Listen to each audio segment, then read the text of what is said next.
नमस्ते दोस्तों, एक बार फिर आपका स्वागत है मेरे चैनल दृष्टि स्टोरी में। दोस्तों, क्या आपने कभी सोचा कि असली विजय क्या होती है? तलवार से दुश्मनों को हराना या अपने मन के सबसे बड़े शत्रुओं क्रोध, भय और हिंसा को परास्त करना?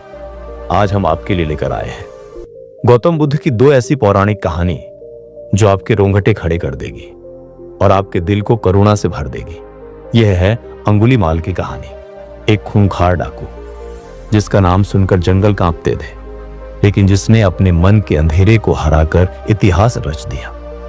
कैसे एक राक्षस सा इंसान बना करुणा का प्रतीक। ये कहानी है साहस, क्षमा और आत्म जागरूकता की एक ऐसी भावनात्मक यात्रा जो आपके जीवन को हमेशा के लिए बदल सकती है।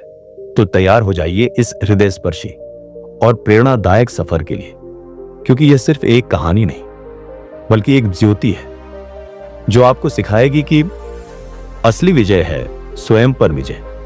लेकिन इससे पहले आपसे एक रिक्वेस्ट है कि अगर आप मेरे चैनल पर नए हैं तो मेरे चैनल दृष्टि स्टोरी को सब्सक्राइब जरूर कर लें। इससे हमें भी और बेहतर कंटेंट लाने में मोटिवेशन मिलती है। तो चलिए शुरू करते हैं। प्राचीन काल में मगध के घने जंगलों में एक ऐसा व्यक्ति रहता था जिसका नाम सुनकर ही लोग भय से कांप उठते थे। उसका नाम था अंगुलीमाल। वह एक डाकू था जिसके हाथों सैकड़ों लोग मारे जा चुके थे।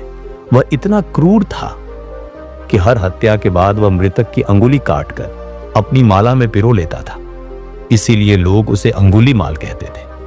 उसका आतंक इतना था कि गांव के लोग जंगल की ओर जाने से डरते थे। वह राजा के सैनिक भी उसका सामना करने से कतराते थे। लेकिन क्या कोई जानता था कि अंगुलीमाल हमेशा से ऐसा नहीं था। उसका असली नाम था अहिंसक। वह एक विद्वान ब्राह्मण का पुत्र था जो बचपन में वेद शास्त्रों का अध्ययन करता था। उसका मन कोमल था और वह सभी प्राणियों के प्रति दया रखता था। लेकिन एक दिन उसके गुरु के मन में ईर्ष्या ने जन्म लिया। गुरु ने अहिंसक को झूठे आरोपों में फंसाकर उसे आश्रम से निकाल दिया। गांव वालों ने भी उसका साथ छोड़ दिया। क्रोध और अपमान से भरा अहिंसक जंगल में चला गया और धीरे धीरे वह अंगुलीमाल बन गया।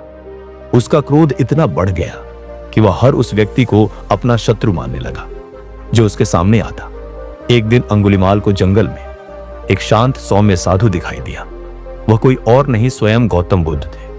बुद्ध उस जंगल में अकेले, निहत थे, शांति से चल रहे थे। अंगुलीमाल को यह देखकर आश्चर्य हुआ। उसने सोचा, यह साधु इतना निर्भय कैसे है? क्या इसे मेरे आतंक का पता नहीं? उसने अपनी तलवार निकाली और बुद्ध की ओर दौड़ा। चिल्लाकर बोला, रुक जा साधु, आज तेरा अंत निश्चित है।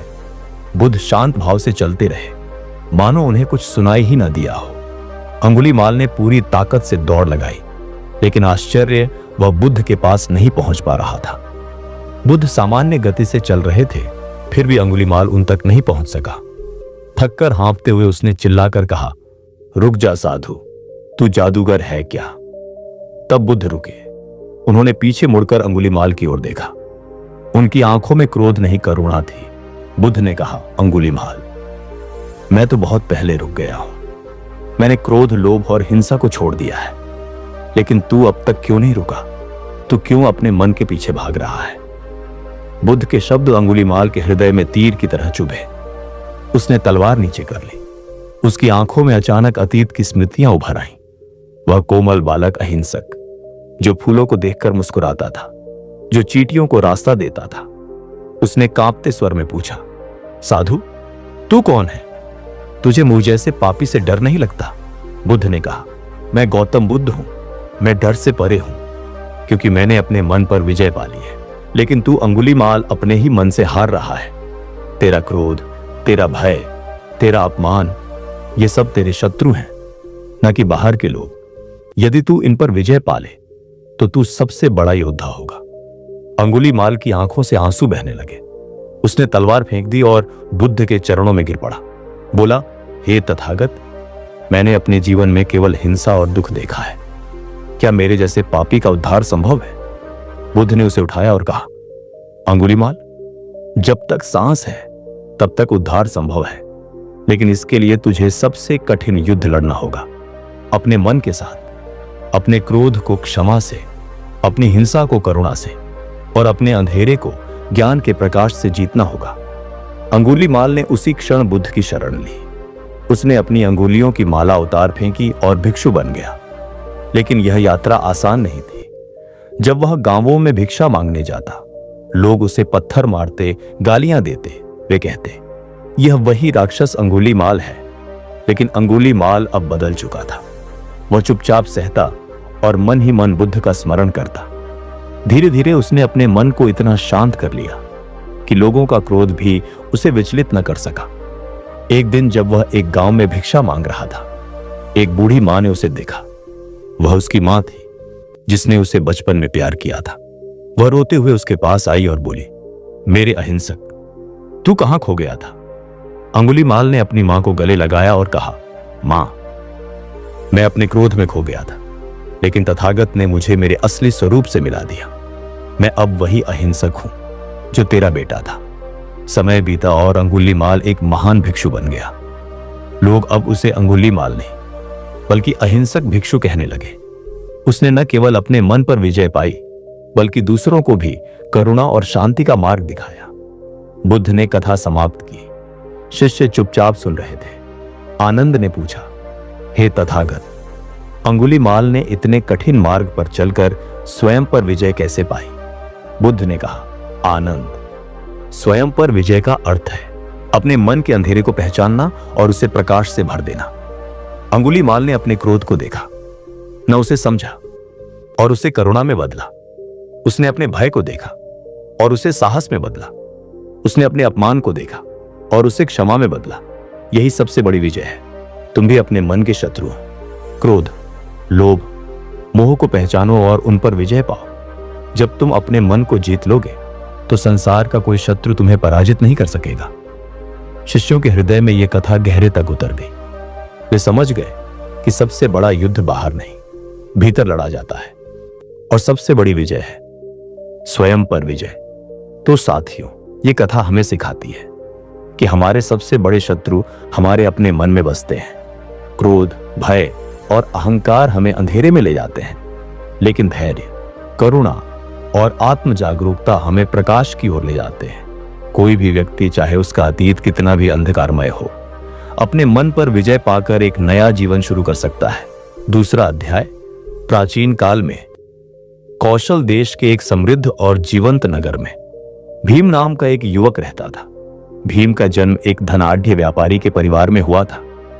वह बचपन से ही असाधारण था, बुद्धिमान, बलशाली और इतना आकर्षक कि उसकी मुस्कान लोगों के दिलों को जीत लेती थी। उसकी वाणी में मधुरता थी। उसका व्यक्तित्व ऐसा कि लोग उससे बात करने के लिए उत्सुक रहते। नगर के लोग उसे कौशल का सूर्य कहते थे। उसकी उपस्थिति अंधेरे को भी रोशनी से भर देती थी। लेकिन भीम के हृदय में एक गहरी बेचैनी थी। उसे लगता था कि वह जितना भी प्राप्त कर ले, धन, सम्मान, प्रशंसा, उसका मन कभी तृप्त नहीं होता। वह हमेशा कुछ और कुछ बड़ा चाहता था। भीम का एक स्वप्न था। वह उसके हृदय में आग की तरह जलता था। वह चाहता था कि उसका नाम इतिहास के पन्नों में स्वर्णाक्षरों में लिखा जाए। वह एक महान योद्धा बनना चाहता था, विशाल साम्राज्यों को जीत ले, जिसके यश की गाथाएं पीढ़ियों तक गाई जाए। इस स्वप्न ने उसे एक दिन अपने पिता के सामने साहस के साथ खड़ा कर दिया। उसने कहा, पिताजी, मैं राजा की सेना में शामिल होना चाहता हूं। मैं युद्ध में विजय प्राप्त करूंगा, कौशल का नाम अमर कर दूंगा। उसके पिता, एक शांत और विचारशील व्यापारी, ने उसे बहुत समझाया। उन्होंने कहा, बेटा, व्यापार का जीवन भी सम्मानजनक है। शांति और समृद्धि में जीना भी एक विजय है। युद्ध केवल विनाश लाता है। लेकिन भीम का मन अडिग था। उसकी आंखों में एक जुनून था। वह किसी तर्क को सुनने को तैयार नहीं था। आखिरकार पिता ने आंसुओं के साथ उसे आशीर्वाद दिया। भीम अपने स्वप्न को साकार करने के लिए राजा की सेना में शामिल हो गया। भीम की प्रतिभा और साहस ने उसे जल्दी ही सेना में एक विशेष स्थान दिला दिया। वह युद्ध कला में इतना निपुण था कि उसकी तलवार की एक झलक ही शत्रुओं के हौसले पस्त कर देती थी। उसका रणकौशल देखकर सैनिक उसे कौशल का सिंह कहने लगे। उसने कई छोटे मोटे युद्धों में विजय प्राप्त की। उसका नाम कौशल के कोने कोने में फैल गया। राजा ने उसे स्वर्ण मुद्राओं, रत्नों और विशाल भूखंडों से पुरस्कृत किया। नगर में उसकी जय जयकार होती थी। लोग उसके स्वागत में फूल बिछाते थे। लेकिन हर विजय के बाद भीम का मन और अधिक अशांत हो जाता। उसे लगता कि यह विजय पर्याप्त नहीं है। वह और बड़े युद्ध और बड़ी विजय चाहता था। उसका अहंकार बढ़ता जा रहा था। उसका मन एक ऐसी आग से जल रहा था जो कभी बुझती नहीं थी। एक दिन कौशल के राजा ने एक विशाल युद्ध की घोषणा की। यह युद्ध पड़ोसी राज्य मगध के खिलाफ था। मगध अपनी शक्ति और सैन्य बल के लिए प्रसिद्ध था। राजा ने भीम को अपनी सेना का नेतृत्व करने का आदेश दिया। भीम के लिए यह स्वप्न साकार होने का अवसर था। उसने अपनी सेना को एकत्र किया, मगध की सीमा की ओर कूच किया। युद्ध कई दिनों तक चला। भीम ने अपनी तलवार से असंख्य शत्रुओं को परास्त किया। उसका साहस और रणनीति इतनी प्रभावशाली थी कि मगध की सेना अंततः घुटने टेकने को मजबूर हो गई। कौशल की सेना विजयी हुई। भीम का नाम एक महान योद्धा के रूप में अमर हो गया। लेकिन इस युद्ध ने भीम को गहराई से प्रभावित किया। उसने युद्ध के मैदान में जो देखा वह उसके हृदय को झकझोर गया। उसने देखा कि युद्ध में न केवल शत्रु मरे बल्कि उसके अपने सैनिक, उसके मित्र और निर्दोष लोग भी मारे गए। उसने जलते हुए गांव देखे। माताएं अपने बच्चों की लाशों पर विलाप कर रही थीं। उसने अनाथ बच्चों को रोते देखा, घायल सैनिकों की कराहट सुनी। विजय के बाद जब वह युद्ध के मैदान से लौटा तो उसके कवच पर खून के धब्बे थे। उसके मन में एक अनजाना दुख था। विजय के उपलक्ष्य में राजा ने एक भव्य समारोह आयोजित किया। भीम को सम्मानित करने के लिए उसे स्वर्ण का मुकुट और एक विशाल महल भेंट किया गया। लेकिन पहली बार भीम ने इनाम ठुकरा दिया। उसने राजा से कहा, महाराज, मुझे कुछ समय के लिए एकांत चाहिए। राजा और दरबारी आश्चर्यचकित थे। उन्होंने उसकी इच्छा का सम्मान किया। भीम चुपचाप राजमहल से निकल गया। एक घने जंगल की ओर चला गया। वह एक प्राचीन नदी के किनारे बैठा। अपने मन से सवाल करने लगा, मैंने इतने युद्ध जीते, फिर भी मेरे मन में शांति क्यों नहीं? मैंने इतने लोगों को मारा, फिर भी मेरा मन संतुष्ट क्यों नहीं? मैंने यश और सम्मान कमाया, फिर भी मेरा हृदय खाली क्यों है? क्या यही मेरी सबसे बड़ी विजय थी? ये सवाल उसके मन में तूफान की तरह उठ रहे थे। उस रात वह नदी के किनारे सो गया। उसे एक विचित्र स्वप्न दिखाई दिया। स्वप्न में भीम एक विशाल रथ पर सवार था। रथ सैकड़ों घोड़ों द्वारा खींचा जा रहा था। रथ की गति इतनी तीव्र थी कि वह सब कुछ नष्ट करता हुआ आगे बढ़ रहा था। वृक्ष, गांव और लोग नष्ट हो रहे थे। रथ के पहिए खून से लथपथ थे। उसके पीछे असंख्य लोग रो रहे थे। भीम ने घोड़ों को रोकने की कोशिश की, लेकिन वे नहीं रुके। उसने रथ के सारथी को देखा। आश्चर्य हुआ। सारथी कोई और नहीं, स्वयं भीम था, लेकिन उसका चेहरा क्रोध और अहंकार से भरा था। तभी एक शांत सौम्य साधु प्रकट हुआ। उसकी आंखों में करुणा थी। उसका चेहरा प्रकाश से दमक रहा था। साधु ने कहा, भीम, यह रथ तेरा मन है। ये क्रोध, लोभ और अहंकार से चल रहा है। इसे रोकने का एकमात्र तरीका है कि तू अपने भीतर झांके, सत्य को देखे। सबसे बड़ा शत्रु बाहर नहीं, तेरे भीतर है। स्वप्न टूटा। भीम का हृदय भारी हो गया। वह समझ गया कि उसकी सारी विजयें बाहरी थी। उसका असली शत्रु उसके भीतर है। उसका क्रोध, उसका अहंकार और उसकी अतृप्त महत्वाकांक्षा। उसने निश्चय किया कि वह अब अपने मन पर विजय प्राप्त करेगा। उसने अपनी तलवार, कवच और सैनिक जीवन को त्याग दिया। उसने सुना था कि गौतम बुद्ध नामक एक महान साधु है। वे मन की शांति और सत्य का मार्ग सिखाते हैं। भीम ने निश्चय किया कि वह बुद्ध की शरण में जाएगा। लंबी यात्रा के बाद भीम एक शांत वन में पहुंचा। वहां बुद्ध अपने शिष्यों के साथ ध्यान मग्न थे। भीम ने बुद्ध के चरणों में सिर झुकाया, अपनी कहानी सुनाई। उसने कहा, हे तथागत, मैंने संसार को जीत लिया, लेकिन मैं अपने मन से हार गया हूं। मेरा हृदय अपराध बोध और अशांति से भरा है। क्या मेरे जैसे व्यक्ति का उद्धार संभव है? बुद्ध ने भीम की ओर देखा। उनकी आंखों में क्रोध या तिरस्कार नहीं, केवल करुणा थी। उन्होंने कहा, भीम, तूने बाहरी युद्ध जीते, लेकिन अब तुझे सबसे कठिन युद्ध लड़ना है, अपने मन के साथ। तेरा क्रोध, तेरा अहंकार, तेरा अपराध बोध, ये तेरे शत्रु हैं। इन्हें जीतने के लिए तुझे धैर्य, करुणा और आत्म जागरूकता की आवश्यकता होगी। जब तक सांस है, उद्धार संभव है। बुद्ध के शब्द भीम के हृदय में गहरे उतर गए। उसने बुद्ध की शरण में भिक्षु बनने का संकल्प लिया। बुद्ध ने उसे भिक्षु वस्त्र दिए, उसे ध्यान, आत्मनिरीक्षण और करुणा का मार्ग सिखाया। लेकिन यह यात्रा आसान नहीं थी। जब भीम ध्यान में बैठता तो उसके सामने युद्ध के दृश्य उभर आते।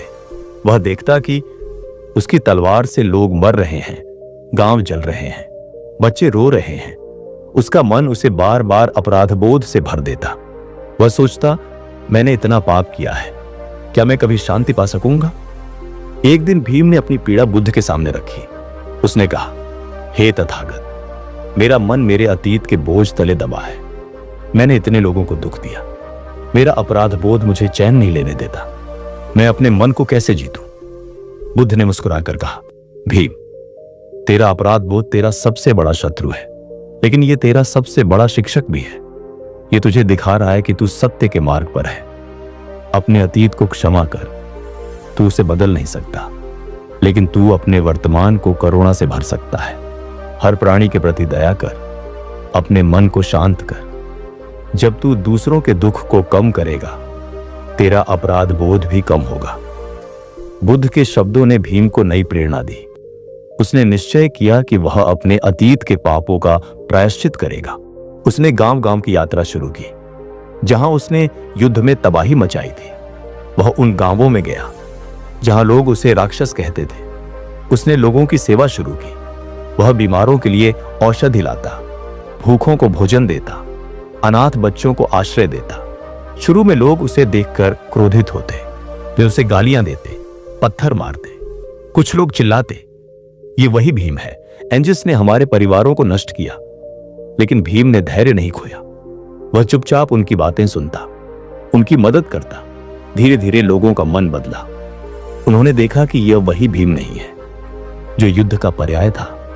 यह एक नया भीम है जिसके हृदय में करुणा है। एक दिन एक गांव में एक बूढ़ी मां ने उसे रोते हुए गले लगाया। वह बोली, मेरे बेटे को तूने युद्ध में मार दिया था। मैंने तुझे वर्षों तक शाप दिया, लेकिन आज तूने मेरे गांव को बाढ़ से बचाया। तूने मेरे पोते को भूख से बचाया। मैं तुझे क्षमा करती हूं, भिक्षु। उस क्षण भीम की आंखों से आंसू बह निकले। उसे लगा कि उसने अपने अपराध बोध पर विजय पा ली है। लेकिन भीम का युद्ध अभी खत्म नहीं हुआ था। एक दिन वह एक ऐसे गांव में पहुंचा जहां उसने सबसे अधिक तबाही मचाई थी।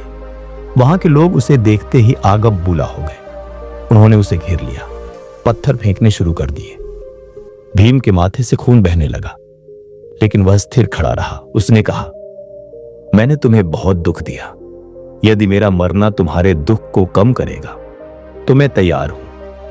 उसकी वाणी में इतनी सच्चाई थी कि लोग रुक गए। एक युवक जिसके पिता को भीम ने युद्ध में मारा था आगे आया।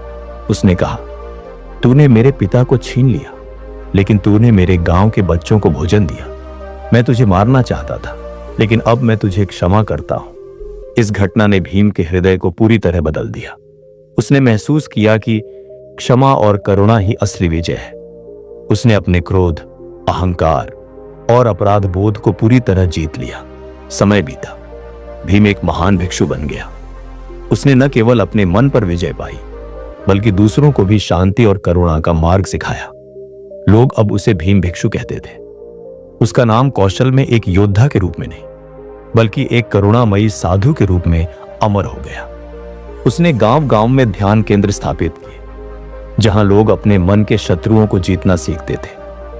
एक दिन जब भीम बुद्ध के साथ एक सरोवर के किनारे बैठा था, उसने पूछा, हे तथागत, मैंने अपने मन के सारे शत्रुओं को जीत लिया, लेकिन कभी-कभी मुझे लगता है कि यह विजय भी अधूरी है।